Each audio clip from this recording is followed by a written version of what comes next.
Hello, everyone. Welcome to the Week in Review. It's good to have you all with us. Welcome. I say it every week, and of course, it's true every week. What a week it's been, from scandals erupting behind the scenes that, well, we'll get to that. There was tax fraud this week. There was a surprise sleeper hit in a tea collection. There was, and some requisite controversy concerning privacy and know your customer concerns. So why don't we jump right into it? We'll start with the news that actually broke this time last Friday afternoon, I believe it was.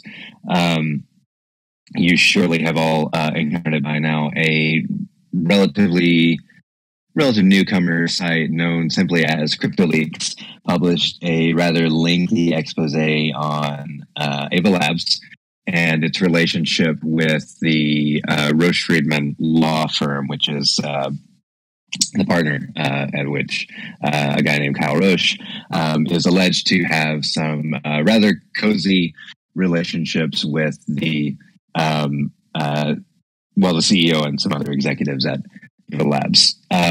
It's worth diving into this in its entirety because there is some clandestine video footage involved that involves Kyle Roche saying things on camera that he maybe didn't realize he was saying on camera. But the short version of this story is essentially this. We don't know. Well, okay, so we don't know exactly who it was that filmed these videos of Kyle Roche, but there are some videos. He's alleged that it was some guys at Dfinity, but we'll set that aside for now because I don't know that that's certain. But basically, someone behind a camera, or rather an iPhone camera, got Kyle Roche at dinner. Put some wine in front of him and got him talking about his relationship with Avalabs. And it comes down to this. While not exactly acting at the direction of Avalabs, Kyle Roche and his law firm would go after competitors, basically other blockchain protocols, by filing class action lawsuits, with the intent being a few different things. To, one, tie up competitors in the courts by having them, obviously have to exhaust time and resources to fight what is arguably a frivolous lawsuit. Perhaps more insidiously, through the legal discovery process, Roche Friedman and the firm is able to basically see internal documents as the court deems necessary. So there's of all these competitors that they're suing, so there's a chance that they are passing along information, and all this is happening in exchange for a rather substantial stake in both Avalabs as a company and also the AVAX token supply. So now I told you all that. So now I have to tell you this. Of course, Kyle Roche and CEO of Digidaigaku CEO of Avalabs, have both vociferously denied this. They have distanced themselves from one another. Kyle Roche immediately saying things like, "Oh, well, they plied me with alcohol, and they asked eliciting questions and played everything out of context," and so on and so forth. And Steyer, for his part, says that, well, that guy is just a lawyer that we employed at some point early on in the company's early days, and he doesn't speak for us, and he's just making stuff up to impress a potential client. So, yeah, I'll open it up to the group now. That's kind of the broad strokes of what's going on here. There's some more details we can get into as we open it up for discussion. But as I kind of pointed out in a newsletter I wrote on the subject earlier this week, in these videos of Kyle Roche at dinner, kind of speaking openly about what he is willing to do for Avalabs.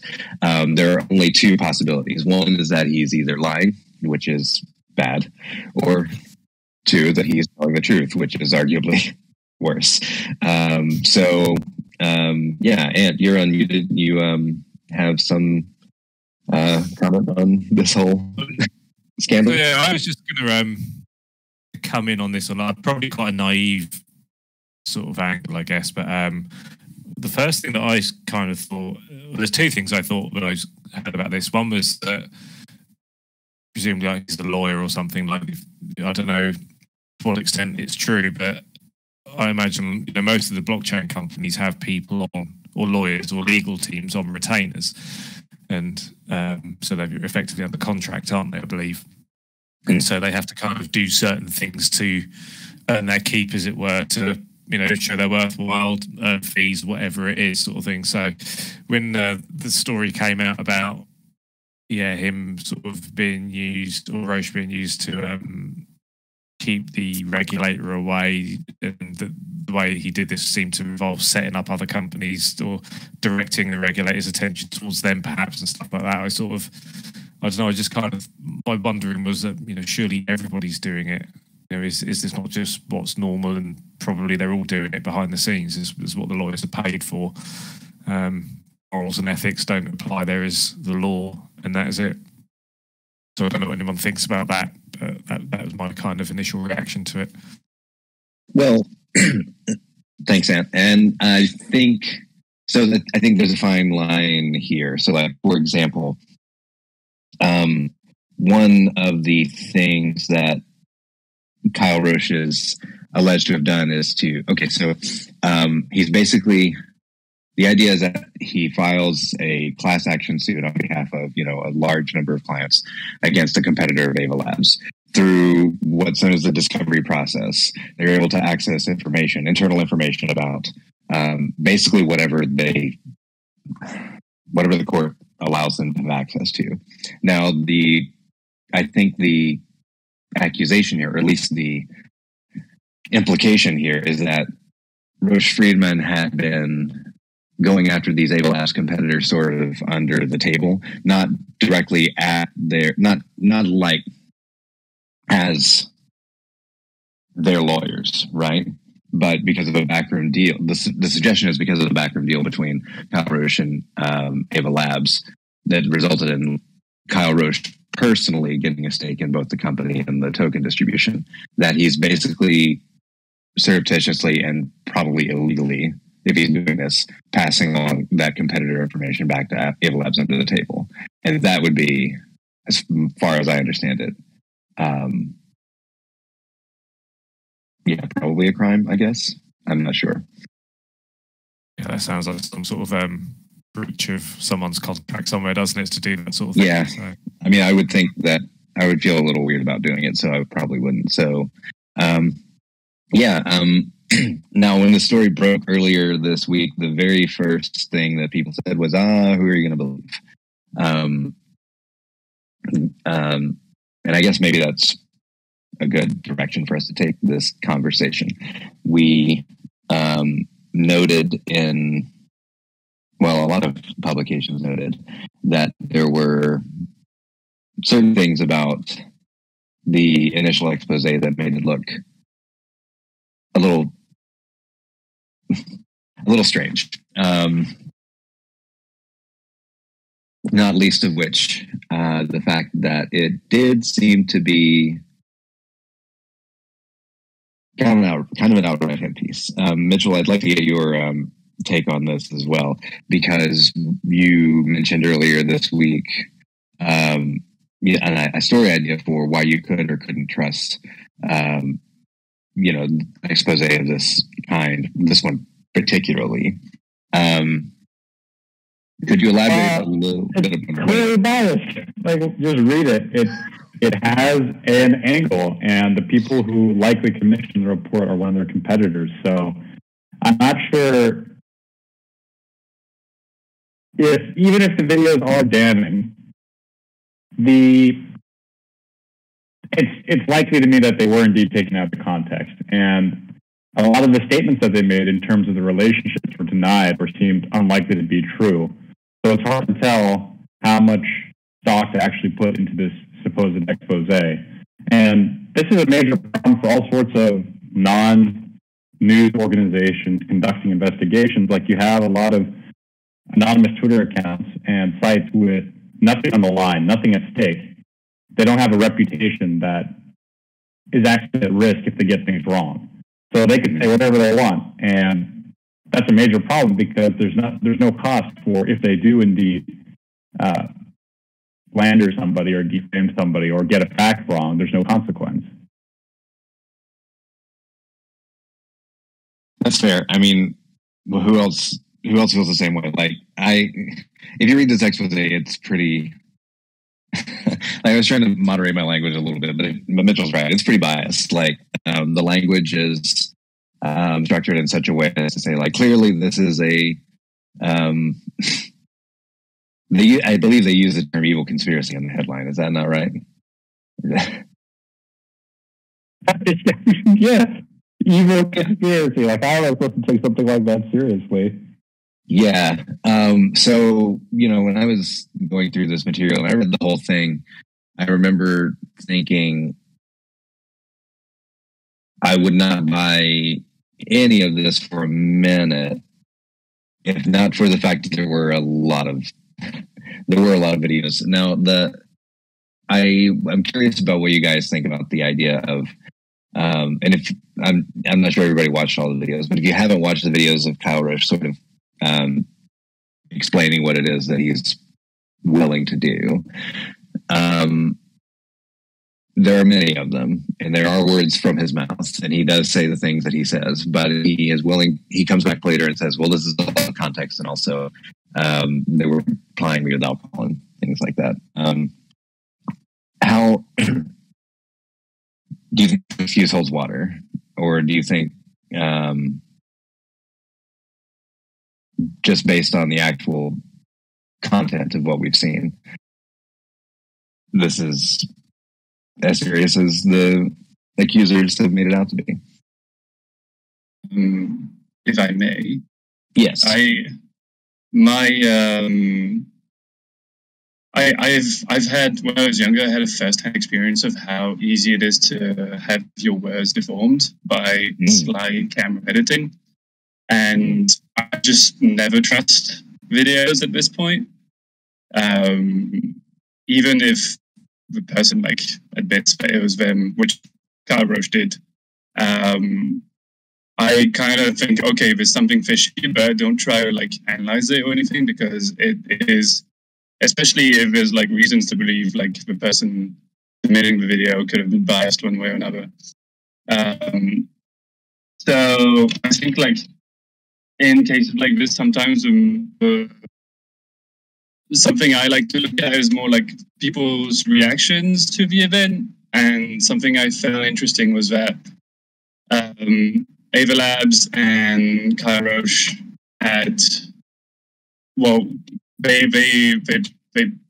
had responses that were not perfectly in line with each other, which to me suggests that at the minimum there is something going on. But in the end, from even though this makes for juicy drama and everything, that I've thought to myself as an Avalanche user, does it actually change anything for me for my on-chain experience? And it doesn't. So even though, and I liked Anthony's point. I'd be amazed if Solana never did something like this, or Binance. Binance Smart Chain, or I think probably there's quite a lot of cutthroat types of people in the industry. I mean, we talk about scams all the time, but it doesn't always have to be ridiculous DeFi exploits.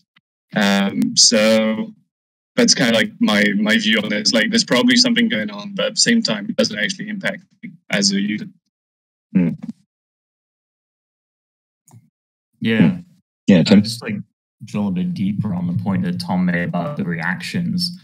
I guess to start off, the hit piece is clearly biased, and it makes you question, like, wow, these guys are clearly biased. They got an agenda, but then I looked at the videos and I'm like, well, if you just the quotes in them themselves, they don't appear to be edited. Okay, I'm a video editing expert, but yeah, it seems pretty damning, even if he's just sort of like bragging about, under the influence of alcohol. But yeah, like Tom said, the reaction was from Avalabs to try and distance themselves from Kyle Roche, one of the guy in the video, saying, "Oh, he was just like a minor, lawyer that we hired early on in the days of Avalabs, and there's nothing more to it than that. He's just an upstart. He's just bragging, embellishing on his position because he's drunk and wants to look good in front of a business client." But then if you actually dig deeper into the history of Avalabs, they've actually worked with Roche Friedman, the law firm of which Kyle Roche is a founding partner, quite closely in the past. They were both working on, how should I describe this? It's like a DeFi protocol that lets you tokenize lawsuits, and then people can speculate on how likely the lawsuit will be in, favoring one way or another, buying tokens in it. It's called Rival with a Y instead of an I. And yeah, there's pitch decks out there that are pretty convincing about how, basically Roche Friedman and Avalabs are working together to create this, I guess, protocol or whatever it's going to be. And then to just come out and like say, oh, he was only a minor character, even in very early stages of Avalabs operations, is, well, it just doesn't line up. So that to me indicates that there's something deeper here that they're hiding, or they're trying to sweep it under the rug or something like that.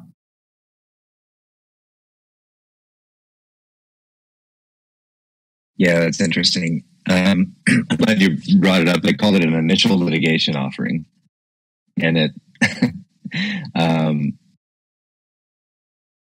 I don't know if it's worth getting into the implications of what that means. It, as far as I understood, it was tokenizing the outcome of class action suits, and I'm not sure how that works, but they were trying to create it. They were trying to create it, and it was in the pitch deck that we obtained that it was being developed by Avalabs. So there was that. The site exists. You can go look for it. It's still they're on Twitter. All the details there. The Medium blog post is still there from 2020. You just have to go find them. Right. It's one of those things like it sounds like it should be a secret, and then you look for it online, and it turns out it hasn't been. It's been out there this whole time. All right.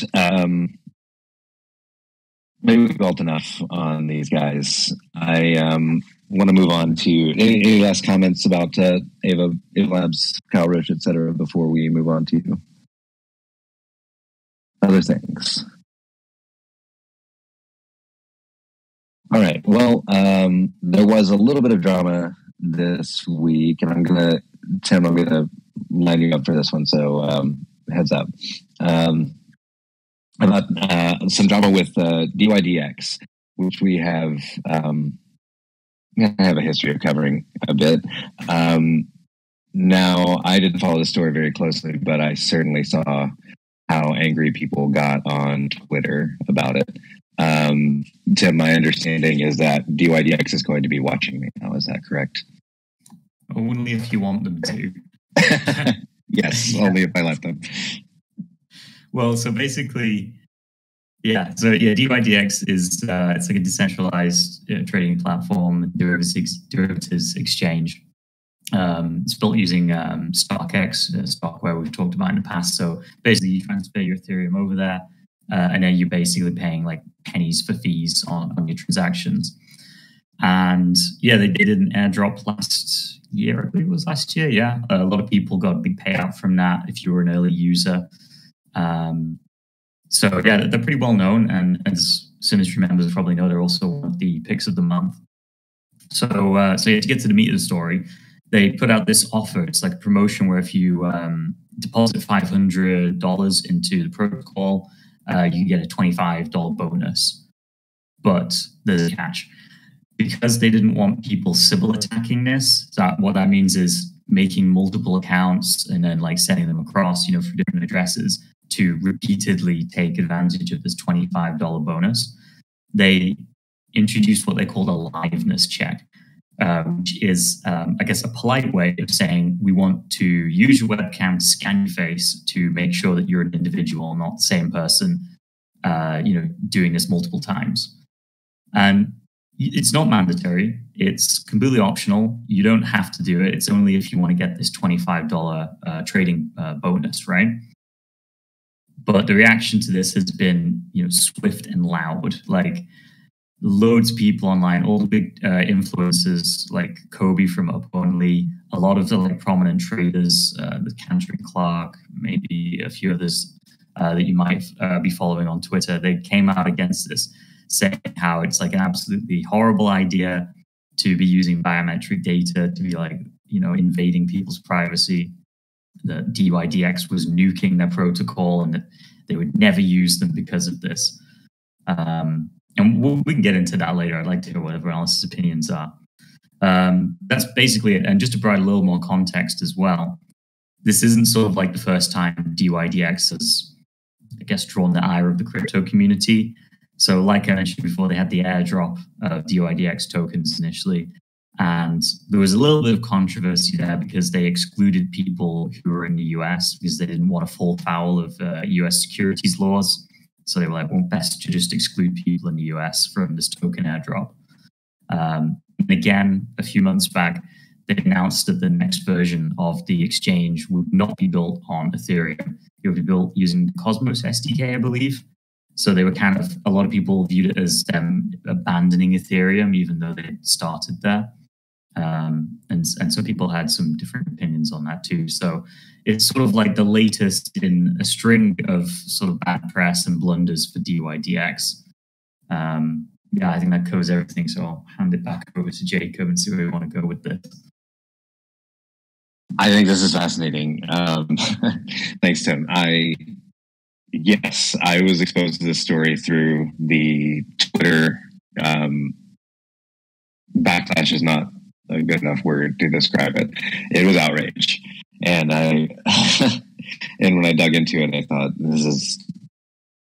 people do seem to be overreacting just a little bit here. It is optional, but my first thought about this story is, I thought maybe I should research this a little bit more thoroughly, but haven't I been hearing that we want biometrics incorporated into blockchain, like as a way of verifying identification? Or, that would be the big one. I don't know. Does Navesh, we haven't heard from you yet today, so I wonder if you have any thoughts or opinions on biometrics, blockchain. I think if it's like provably decentralized and encrypted, then peeps like Kobe might be using it. But we don't know what the intentions of dYdX were, right? Like maybe they were just innocent about it and they just wanted a solution for the Sybil attack, and that's the first reliable solution that they had, and they went ahead with it. Or otherwise, it could be an experimentation that they might be thinking of in the future, and maybe there is some regulatory pressure which they feel that they will have to implement some kind of security down the line. So I'm not sure that there could be many things, but as we talked about with the previous topic, do I need to give my retina scan or my thumbprints to use dYdX right now? I don't think so. And so as long as that doesn't happen, it's fine. Just keep using it. And the token also has a lot of potential value, given the updates that it plans to roll out by the year end. So I'm pretty optimistic. I would just say that it's like a blip or a small story I wouldn't really pay too much attention to right now, at least. Thanks, Avesh. I think you are making a good point here. I don't want to critique anyone's method of judgment, but I do sometimes wonder if, like, not just cryptocurrency blockchain people, but people in general are willing to let their ideological presumptions get in the way of making a judgment about something. So it seems like, when people, what I mean by that in this case is that the mere whisper of somebody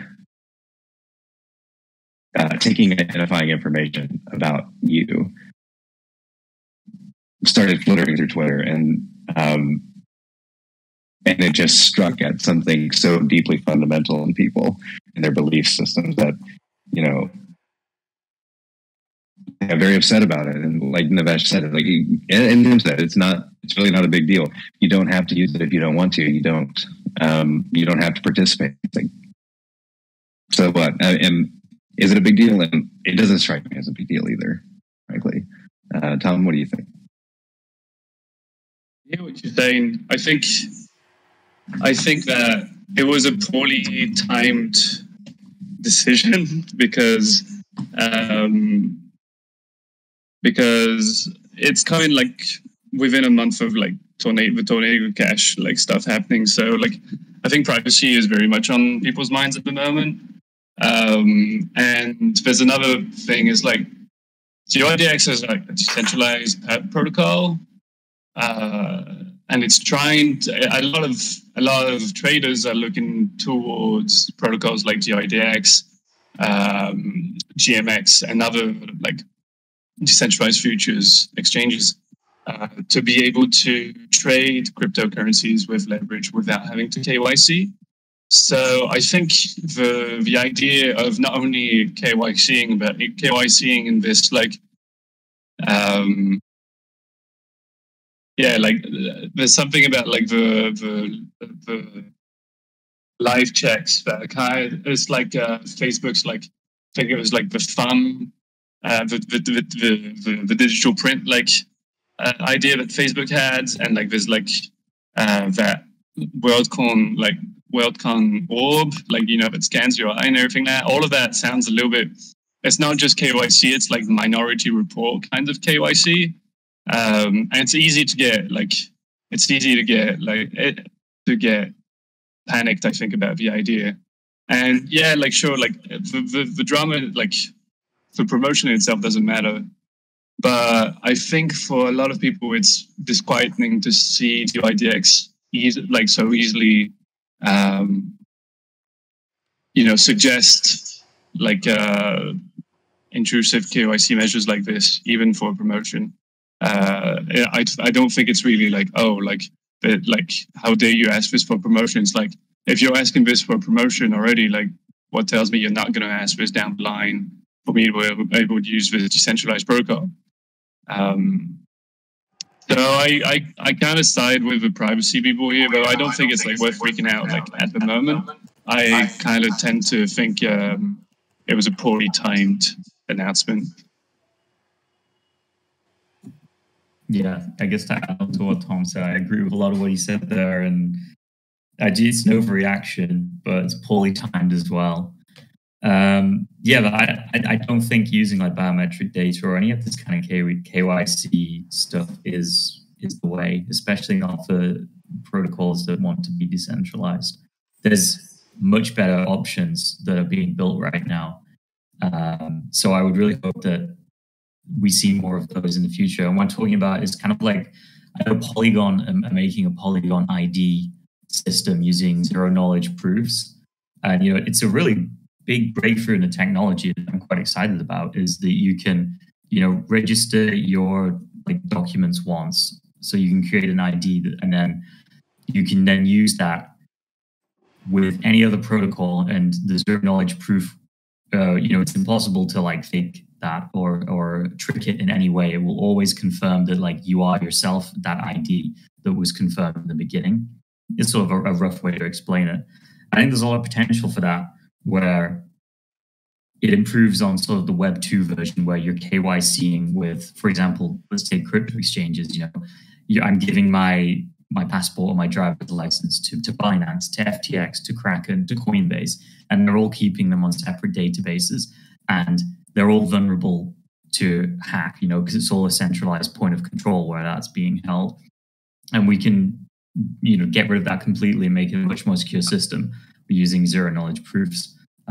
So I'm really hoping that more protocols, I guess, like dYdX explore that in the future, if it's possible, if the technology is there. I'm not sure if it is, though. It's a good bringing of zero knowledge proofs here is particularly interesting, in part because, as I've considered a lot of these problems, it seems like sometimes we'll institute a solution to a problem that is our first thought without the implication or without giving thought to whether or not this is actually the right way to do something. So, like in the case of dYdX, using this sort of biometric data derived from our webcams, right? Like, yeah, that's one way to prove that we're a human, but is that the way we want to go about it?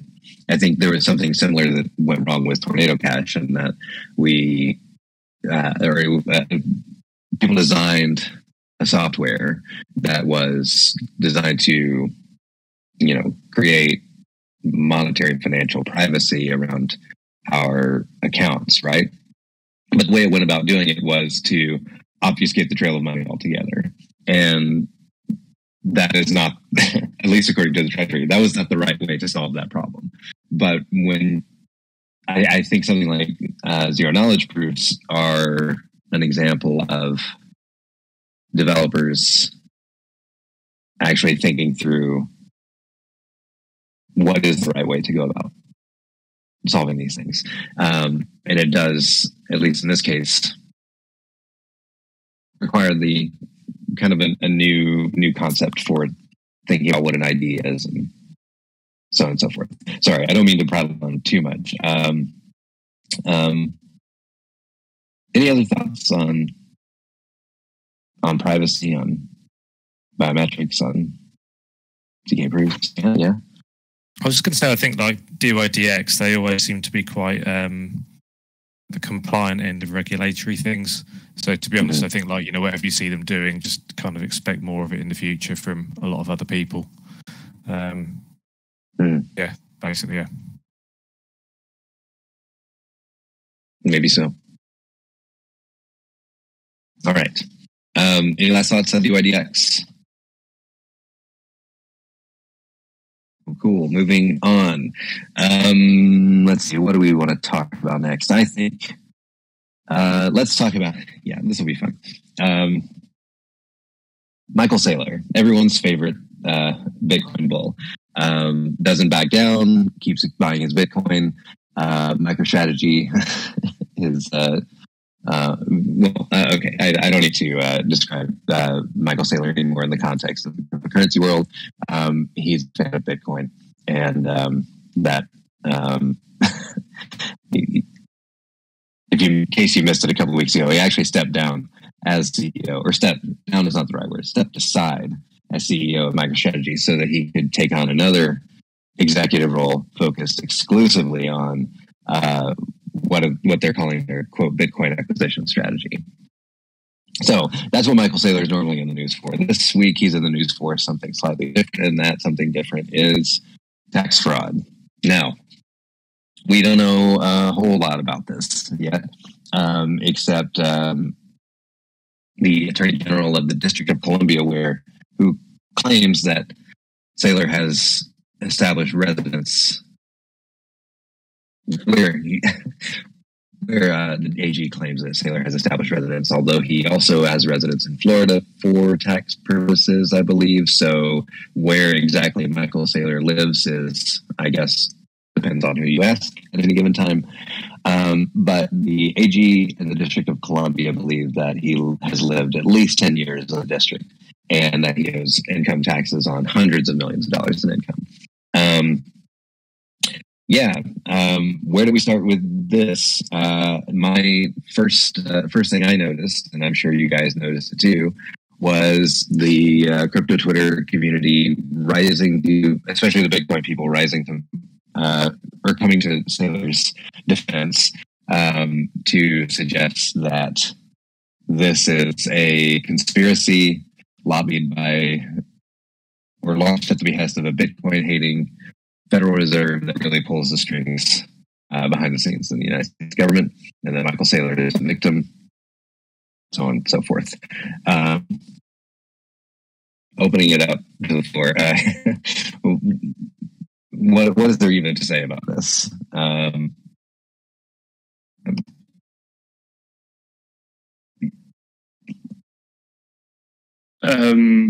Tommy.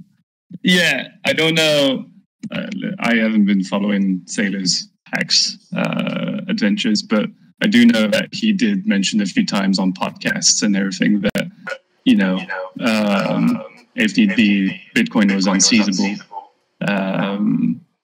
And yeah, like I can't remember the exact quote, but he did go around saying like that it was possible to just like keep the Bitcoin and not like and not pay your taxes.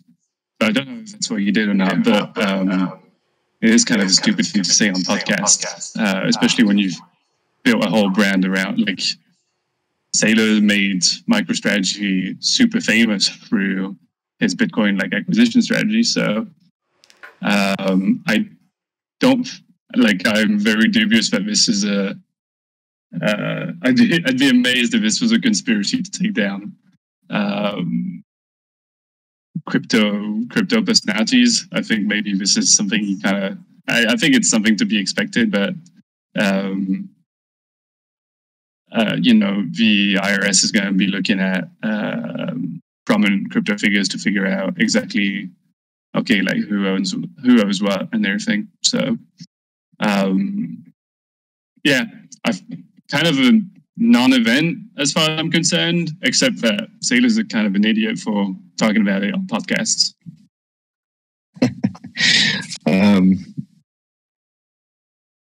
Yeah, I guess that's fair.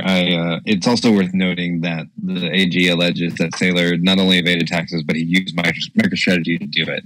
I'm not sure what the details are on that. I'm looking for like a formal PR from the District of Columbia and not seeing one yet. So, which is kind of odd, considering Twitter is not normally where those kinds of announcements are made. But maybe it was a deliberate move to capture our attention. Hello, everyone. I'm happy to.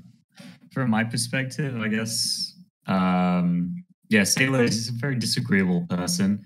He's definitely got like a chip on his shoulder, he's full pivot into Bitcoin.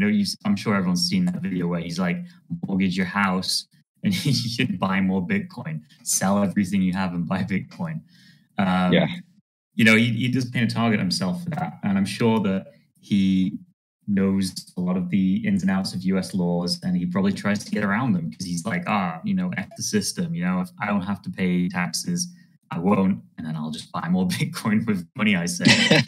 But he seems completely nonplussed about the whole thing. He was like, I think they're wrong. I'm looking forward to reaching a fair decision in court about it. So he seems to think that he's in the clear for the time being. Micheal, do you have something to say? I was going to say maybe we're just playing right into his hands. He just wanted to create some controversy to get even more media exposure because he is pretty legendary at being able to say the most outrageous stuff to get clout. Yeah, that's fair. The whole ploy is to bring the lawsuit against him. It will plummet Bitcoin down even further, and he can just snatch some off at low prices. No, the ploy here is that Bitcoiners hate taxes. So maybe he's going to get even more credit for saying that he evaded taxes and then actually having his all taxes buttoned up. Fair enough. Yeah, that'd be cool. He might. Well, I don't know. I think it's worth pointing out that I'm pretty sure this is a civil case from the District of Columbia. I'm not sure there are criminal charges involved, so I don't know. I don't think Saylor is looking at any like jail time or anything for this. But he definitely is going to have to write a check, I'm sure. Best marketing sense they ever made this whole year, probably. Could be. All right, moving on. I was just wondering if this goes to court, can we like take out an option on the outcome on this Avalabs like app? I don't know. At the same time, like, there's got to be a strategy in here somewhere. I think that would be hilarious. We write this investigation in Rival, then we use it to speculate on the sales case. Or maybe he can take out an option on the outcome of his own court case. Yeah, like, I don't know. Yeah, there's got to be some market manipulation possible there somewhere. Oh yeah, take out an option on your own court case and then throw it and lose, and then make all your money back on the option. Yeah, and then you leverage the opposite option as a hedge or whatever like that. You guys are joking about this, but there's going to be like an entire underground economy that's devoted to doing these kinds of things. I'm not joking. I already I believed Saylor when he said mortgage your house and buy Bitcoin. I'm homeless. Oh, well, hold on to your life, friend. Tim, did you want to chime in or?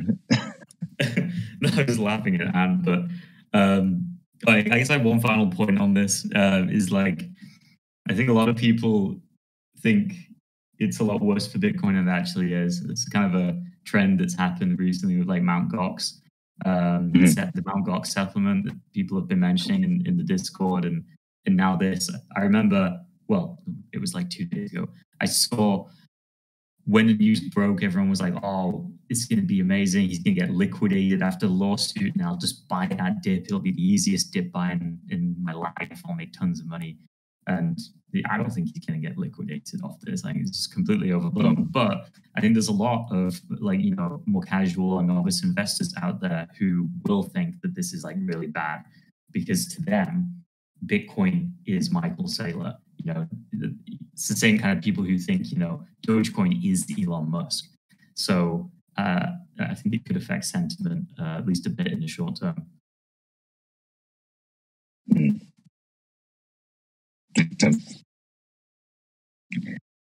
All right, we'll wrap that up on an actual relevant point, which is I'm glad that we found our way to one. Let's move on to our last subject of the day before we get to markets, and that is the NFT project of the week. And so I'm going to pull you up on stage for this one. Tell us about the sleeper hit of the week, if you wouldn't mind. Okay, so it started off as a sleeper hit, and then it's something that not many NFT projects have done lately. So it's called Digidaigaku, and it's kind of like one of these like anime style sort of waifu PFP type projects. But it went from kind of free mint, a stealth free mint, up to one point I think it had about 15 or 16 ETH floor. Not too sure what it's at right now, but that's kind of like that's outperformed Goblin Town in terms of going from zero to its highest floor.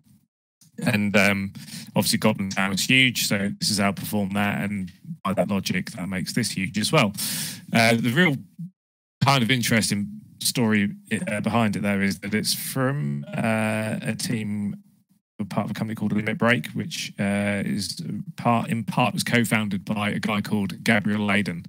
And Gabriel Layden is a bit of a beast by all accounts in the mobile gaming arena. Mobile games on your phone, obviously, and he has made a lot of money. He was really, really very innovative with new revenue models, and that's kind of what's important here.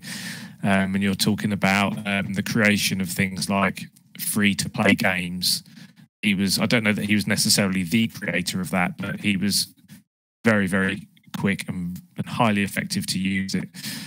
Also with things like, as part of that, with things such as like making it really simple and easy to spend money in-app in the mobile games. So you generate a huge audience by making the game free to play. Another thing that he was very, very good at as well was making sure that the games were actually decent, not just like kind of like it's a free game, so I'll play it, but then I get bored. Like, his games were free and good to play. And that meant that with the simple in-app purchases, even if a tiny number of gamers made a purchase, or a tiny percentage of the gamers made a purchase, it translated into huge amounts of money, revenue being raised. So, of course, he's now coming to Web3, and his kind of stated goal is to effectively use this new model called free-to-own to eliminate the free-to-play thing. But basically, again, he's got to try and onboard loads and loads of users into the space, get them playing his game. Digidaigaku NFT that dropped this week and soared up to sort of 15, 16 ETH is a very central part of this. There's a big airdrop coming out for it today where holders are already going to start getting new assets on new NFTs.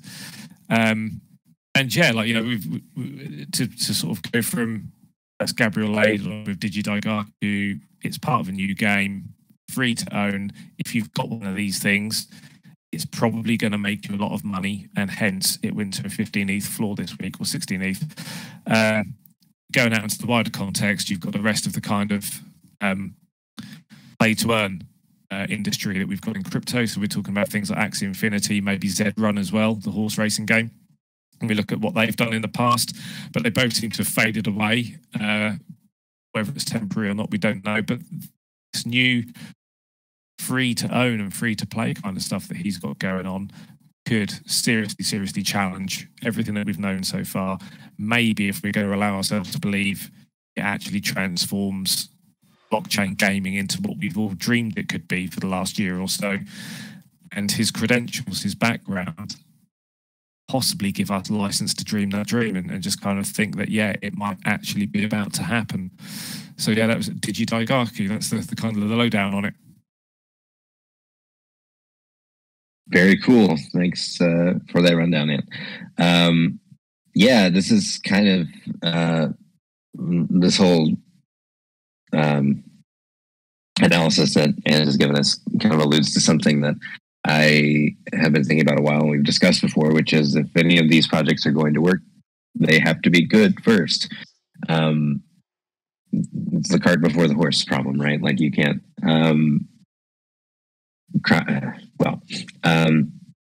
I won't critique other projects. Let's just keep that on the subject of this one.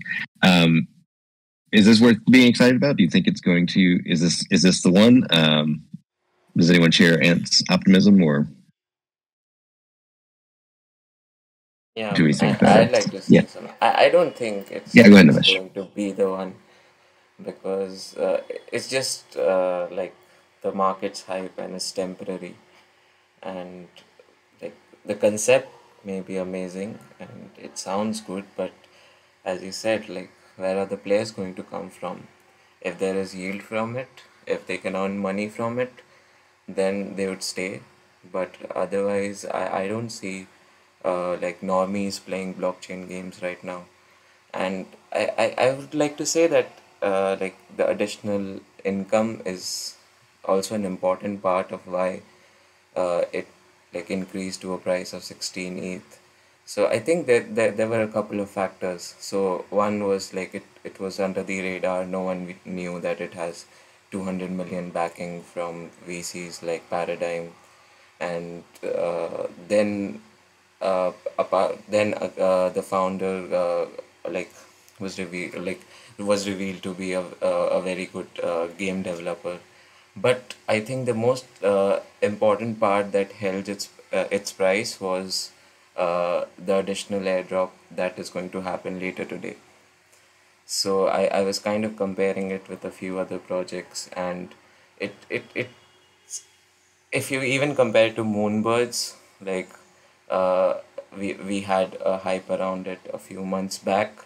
It was about their additional metaverse airdrop, and it turned out to be really good. So that brand has held. But I think a lot will depend on what Digidaigaku's team rolls out today. And even then, I'm not really sure that players are going to come, or even if the game is good. So like actually like I would say the prices now are definitely it's overpriced right now, and maybe in the future you have an opportunity to buy it cheaper, but at that time you would need to see engagement in the game. So yeah, like if you want to play this, I would say you can fade this for a time, because and about free to own games also, I think for the past 1 year, teams have been trying to, you know, develop this not play to earn, like move from play to earn to play and earn. Okay, so it's like you don't have to own you don't necessarily need to own an NFT to play a game. You can just play a game, but the ones who are putting in money, they have a chance of earning money as well. And if you also get to a certain level by investing a lot of time in it, maybe you can join that group as well. So it has been going for a while. A lot of teams are experimenting with this design. So I think it's not something too revolutionary or something that's going to change this space. The interesting thing that Digidaigaku did was like the mint was free, and probably they don't have like the royalty fees attached to it or something.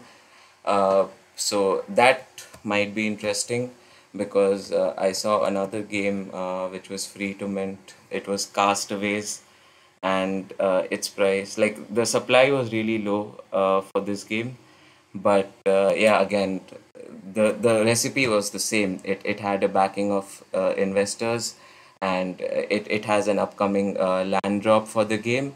So I'm trying, like, coming to the point is like you need a reason to stay, and this reason has to be like the development is going to be good, and what else this NFT can give us. Because and I don't think that like alone any of these 2 points can help the price up, because we need both of these things to become like the NFT of the week or the NFT of the month.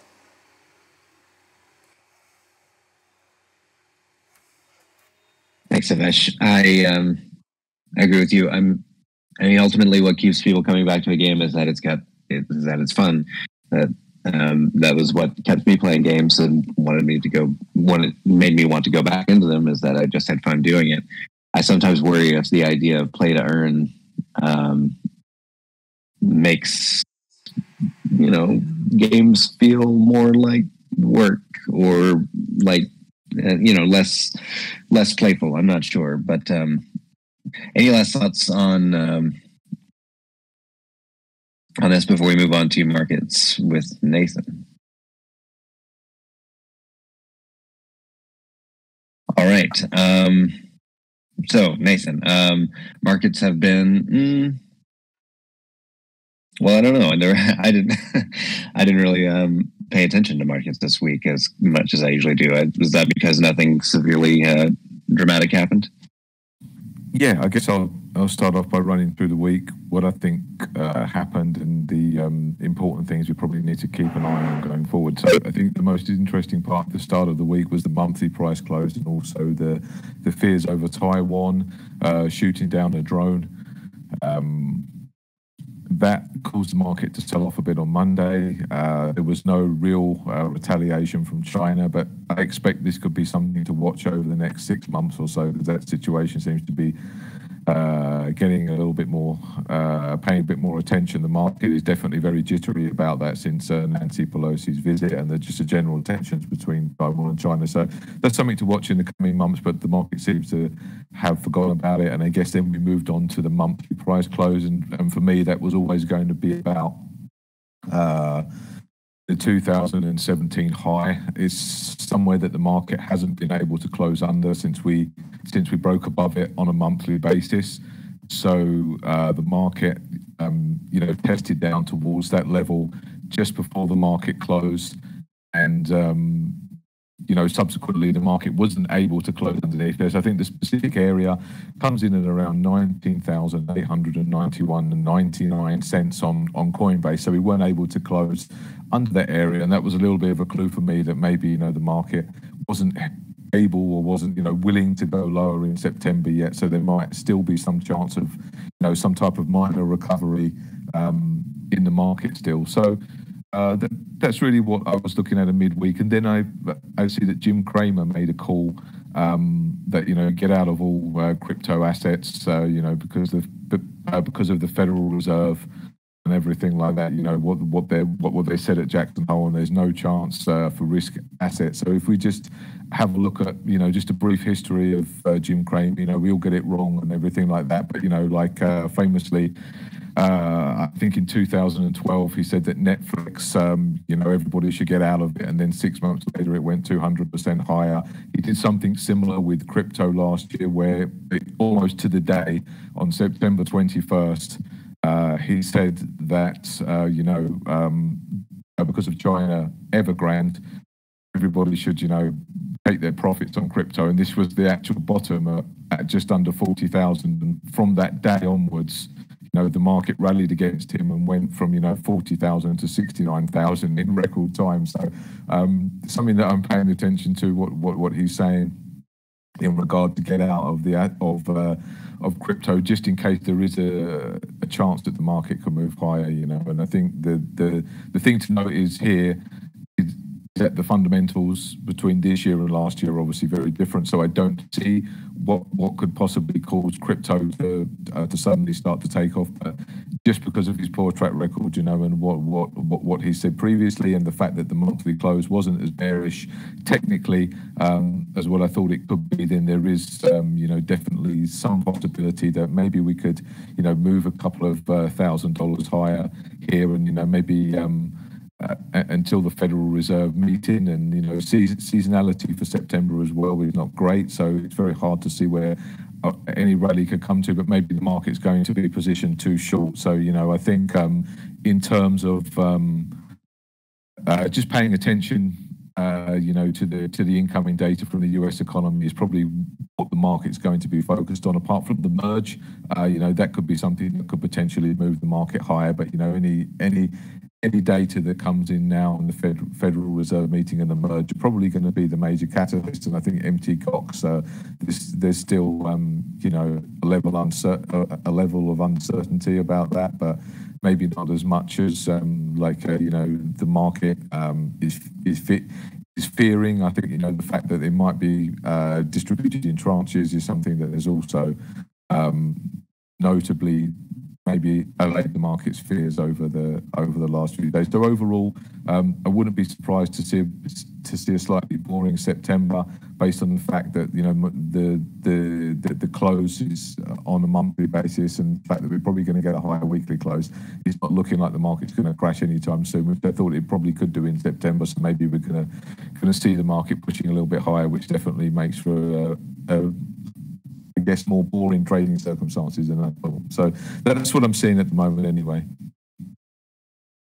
Thanks, Nathan. I suppose I'll take boring over catastrophic any day. So that's good to hear. In the last couple of minutes we have here, do any of the rest of you have any thoughts on markets that have been trespassing your mind in recent days? Like I say,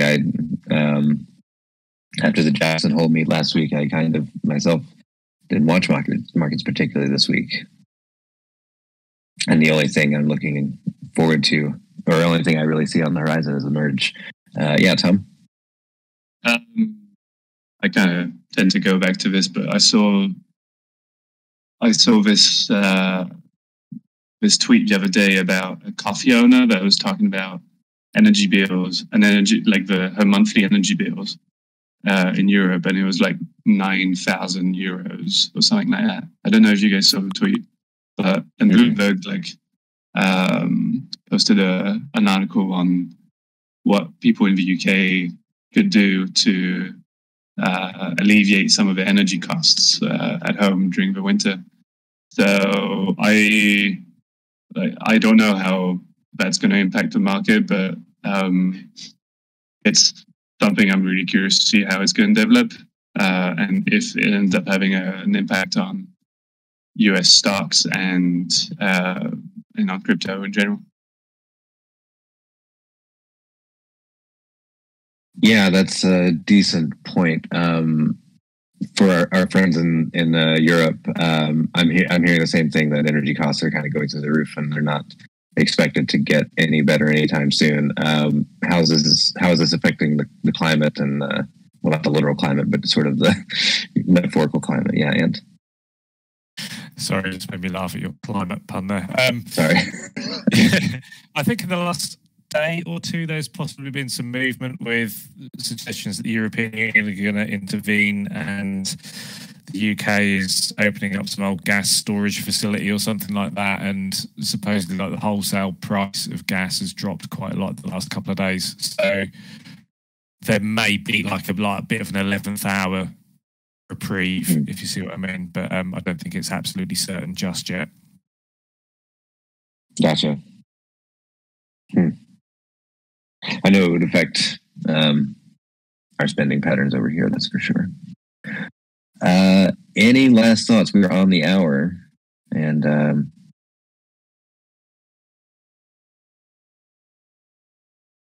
right. If that's the case, then I'd like to say thank you to everybody who tuned in today. It's been a treat as always. We appreciate you stopping by. Thank you to everyone who participated in the conversation. Wishing everybody a great weekend, and see you all next week. Take care, everybody. Thank you. Take care. Thanks, everyone. Good weekend. Bye.